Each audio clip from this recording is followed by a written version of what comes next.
Don't recognise that there's an issue. I'm alright, I've got loads of money. There's no problem. That's basically what it is. Exactly. You know, why worry? They're like, let them eat cake. That's their position. Let them eat cake. And we're like, how, they're so bigoted. And at the same time, they're fallible because they are human. Well, mainly they've just been so detached for so long that they don't even know anymore. No.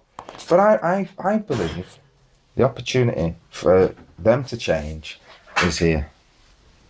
Listen to you. Why? Why would they listen to me? Well, because they're already listening to me. Not to blow my own trumpet, but I am a saxophone player. Thing is, they don't care. Of course they care. Of course they care. It's like Big Brother. It's like Big Brother. Okay, the idea of Big Brother. They do care. They do care. They care in their own way. They care in their own way. What way is that? Maybe they care not to be exposed. I mean, I keep saying this. People make mistakes throughout life. And if everybody's life... No, you're forcing them then, aren't you? No. Yeah. You'll say, I'll change your way of life if you don't listen to me. So they go, I know it's working for me. And you go, well, yeah, well, it won't if you don't, No, I'm not changing anything. They have as much impact over their own life as I have over my own life. Right? Because they may believe that they have certain powers over us, and maybe they do, but it's all temporary. You know, it's temporary. It's not everlasting.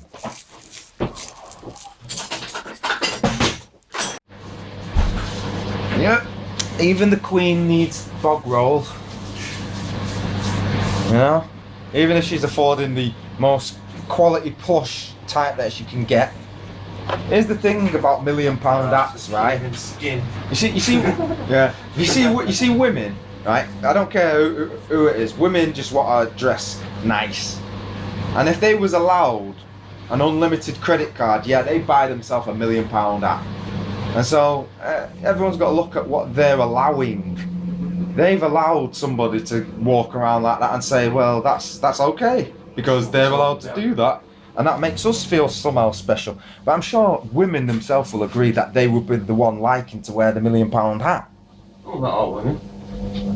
Not a lot of women that wear. Well, I'm just talking about given the choice. Given the choice, you know, whatever day they feel to wear that £1 million hat. Here you go, you can try it on for a bit. You can wear the crown jewels for a bit. Go on. Give it a go. Yeah. I'm sure even a few guys would just to say I've worn a £1 million hat. Just to have the experience and know what it feels like.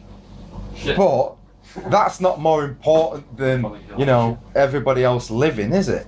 And that certainly isn't anything like what Jesus would be doing. And I'm in a way, I'm glad that they at least said we are going to look at the example of Jesus and make that important in life, you know. But they I don't know if they truly overstand it all because they've not taken the parables and broken it down, you know, and turned it into milk for the people. I think the people, some of the people are like babies when it comes to spiritual knowledge, and therefore it needs breaking down. So how do we break it down into milk? You know, like get it in a blender kind of thing and purify it and puree it.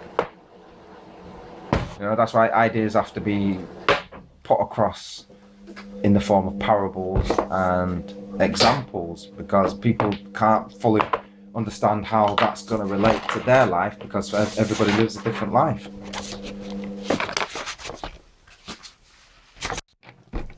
You know, I said in the video the underlying factor, and I want to concentrate on how I'm saying words now and realise that what do I mean the underlying? So it's underlying, is it? We should be overlying. File that underlying. Yeah, we should be overlying. We should be telling the truth. that's really where it should be at, not under it. And sometimes words are funny things. If I say the underlying problem is... It's more like it's the problem is lying. Lying underneath is more... Yeah, well, again, it's like understanding. You're standing under. Well, I don't want to be standing under. I stand over. If I know about something to the fullness, then I'm standing over it. It's not above me. Well, like you're dominating that knowledge then, which is not good. Well, does the purpose... Knowledge is more important than you. Knowledge is above you, isn't it? Oh, so I can't come to grasp it then? Yeah, you can come to grasp it. And purpose it in the right way, in a responsible way. You can't become above that. You're never above knowledge. It's not how it works. You accommodate it. Well, it's like the above man, isn't it? The Uberman, the above man. You know, the above problems man, Superman. You know, he doesn't have problems like, I'm going to go hungry this week. Or, you know, I've got to pay them bills. That's not how Superman's life is. You know, he's above all of that. He's super. So that equates to like being the rich man. He's got superpowers. So, but you know, their Superman is like sick. Like his Superman, when he gets sick in Superman 3, and you know, say, oh, you're just in a slump, Superman. You can come out of that slump if you really, really try. You can be better. You can be great again. I think these people, maybe they never knew how to be great, but maybe I'm giving them too much credit, but it's my hope that they'll start to pick up and realise we're all in this together. People just do what they need to survive. No, watch the new X-Men, you realise there's hope. There's hope in people. Yeah, you have to give them some amount of trust. You know? People's definition of surviving differ. You know when you read a newspaper, you know when you read a newspaper headline and they're coming with all these words at you, and everybody's just got into this habit of automatically assuming everything that was written is true. Yeah. And we know over the years these things have been proven false. Yet we'll go back to believing the true again now. When we hear something we like to hear. Because everybody's got a form of solipsism, haven't they? You know, they just want to believe something is that way, so therefore it is. Yeah. You know, because to think something else would upset them. And it kind of upsets me to think that make it harder for them. Because you have to actually take that knowledge on board and then change your life accordingly. And it makes your life hard. Oh, I don't want that. Fuck that. Well, I would have won that. It's hard enough as it is. I think if we, because there's a number of ways, there's so many remedies, you know, sometimes you don't know where to begin. That's what I've come to realise. There's not just one remedy, there's about 1 billion remedies. There's only one lie, and therefore with the lie, there's only one route to get out of that lie, isn't there? And that is to tell the truth. But it's not about me telling the truth, because I've been telling the truth all along. It's about them finally owning up. And you don't even have to own up to us. They really got to own up to themselves so that they can start living a better way. We could take like tomorrow as year one then, and start again and say, right, all of this was a problem. We're getting rid of that, because that's just problem stuff. Don't start at year 1. Or year 0, whatever. People forget what happened before then. It's more like just carry on from the day. Just change shit. Yeah, I know what you're saying. We could, but when you signify, yeah, fresh but it's start. It's important to look back, especially on something that's of course it your is. Lifetime. Of course it is, but it'll be part of history. If you can't remember it, you have to find it then. Right? Why did we call, you know, the first few thousand years before Christ, BC, and then after that, year 0, it was AD, Anno Domini, you know, which is like some people say after death of Christ, but actually no, that was when he was born. So it means the Christ has come, the Adonis, you know, the Uberman, the Superman has come, the saviour of us all. And using the power of the myth is quite effective to teach people stories and morals. But I think people, you know, they don't value myth. and what myth is trying to teach them so that they themselves can become good people. They just say, oh, that's just a fantasy. Christ didn't even exist.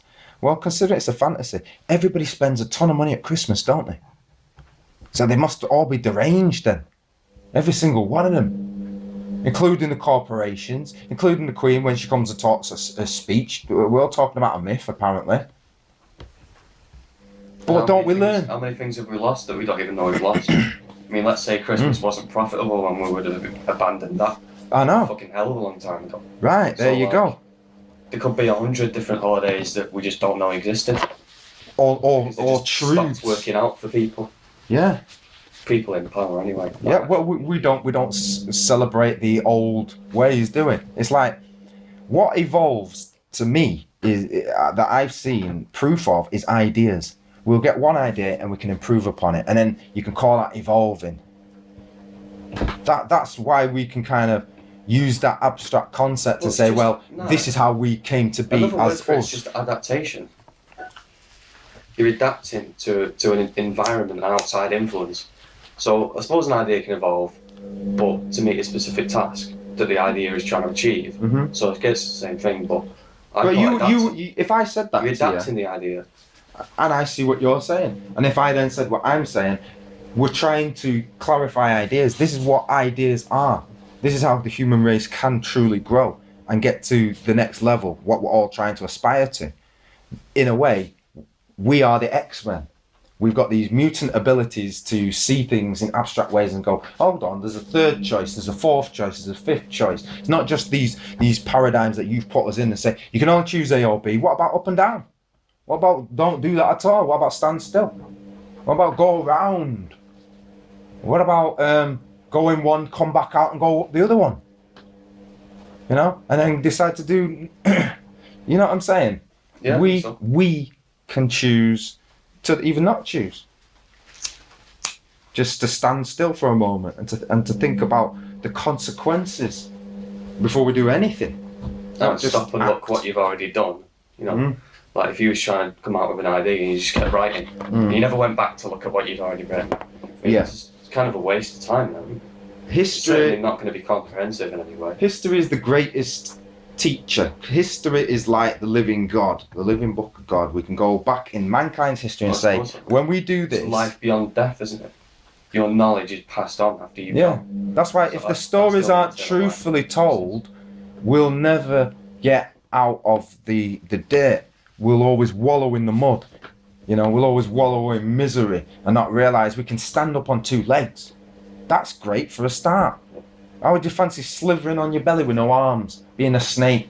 How would you fancy being a dung beetle? You know, that type of consciousness. God knows how we weren't any of those. Sure, if I was a dung beetle, I'd be fine with it. But I ain't. But having perceived where you're at now, and you look down on these so-called lower things, and I think, wow, I wouldn't have liked to be a fly. You know, live for a couple of days and eat poo. Yeah, I wouldn't. A fly would. Fly's loving it. Strange though, isn't it? It's bizarre that we can perceive that. Yeah. How much greater would the Creator be looking at our behaviour though? Just being able to imagine being a fly is a massive jump already. Well, let's assume that everybody listening kind of knows where we're coming from. There's a creator to all of this. Everything. We're the hologram that exists inside these rules. The rules that underlie the physical world that we can perceive, and the spiritual world that we perceive, and the thought world we perceive, all these different domains and spiritual domains that inhabit and overlay, a bit like, you know, how a special effect can overlay the original image. But we just can't see them. We don't have the eyes to see them, but we know they're there. We know gravity's there. You know, we know time's there. Yeah. Because you experience it. Yeah. It doesn't ever go away. But I can't give you a piece of time. I can never stop it enough. I can never go back to that time, you know, like that. But in my mind, I am. When we write down things, when we archive things, human beings are special that way as well. We've written down from a certain time, and we've had Renaissance where thought has just gone exploded with ideas, and we're at another Renaissance right now.